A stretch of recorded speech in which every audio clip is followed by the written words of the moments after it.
It should come as no surprise that the day I almost got my face clawed off by a vicious monster was a Thursday.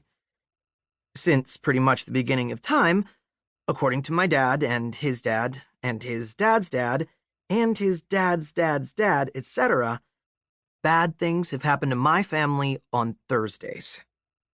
A few examples. Great Aunt Millie's legendary beard caught fire on a Thursday. Once the flawless envy of every Belmont man or woman, it sadly never quite grew back the same again. Second Midwestern Bank repossessed the old Belmont family farm on a Thursday, way back in 1929, dooming the family henceforth to dreary city life. Ever since, all my aunts and uncles call it a slimy pointer bank. Nobody will tell me what that means, but it's almost certainly a curse word since it's precisely what Aunt Millie screamed the moment she realized her beard was on fire. My cousin Finn lost his brand new car on a Thursday. To this day, we have no idea where it went. He parked it on a street in the city, but then simply forgot where. After looking for over an hour, he gave up and took the bus home.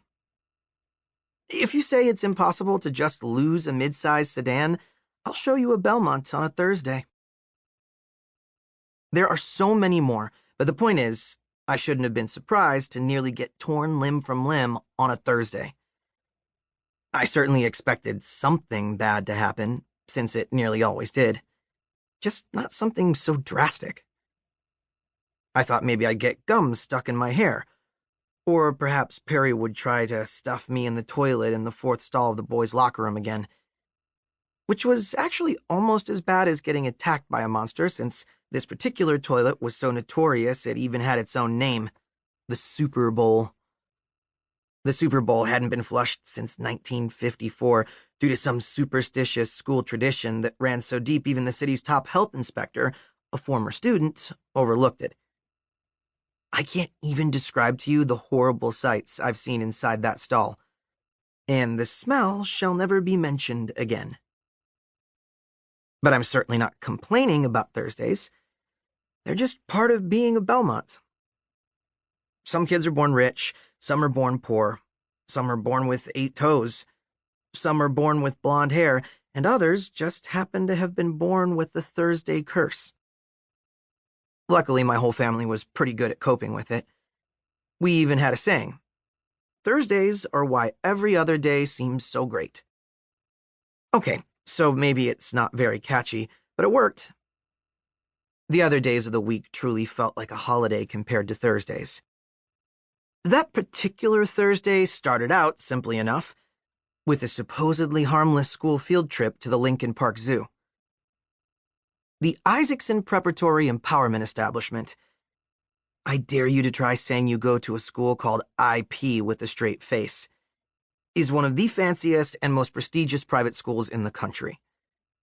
They had enough money to buy their own zoo if they wanted to, but instead they sent us on cultural enrichment trips once a month to places like the Shed Aquarium, or a local apple orchard, or another much poorer school on the west side so my classmates could see firsthand just how much better their lives were than other kids.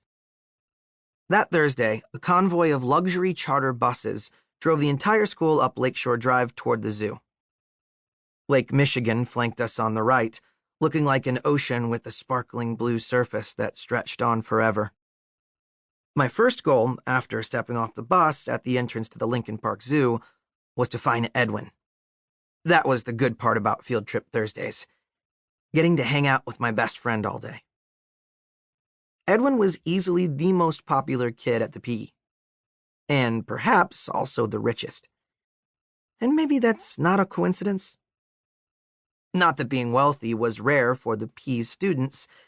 I was one of the few exceptions.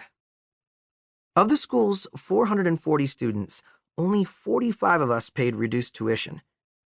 The rest came from families wealthy enough to afford $43,000 a year for something they could have gotten for free.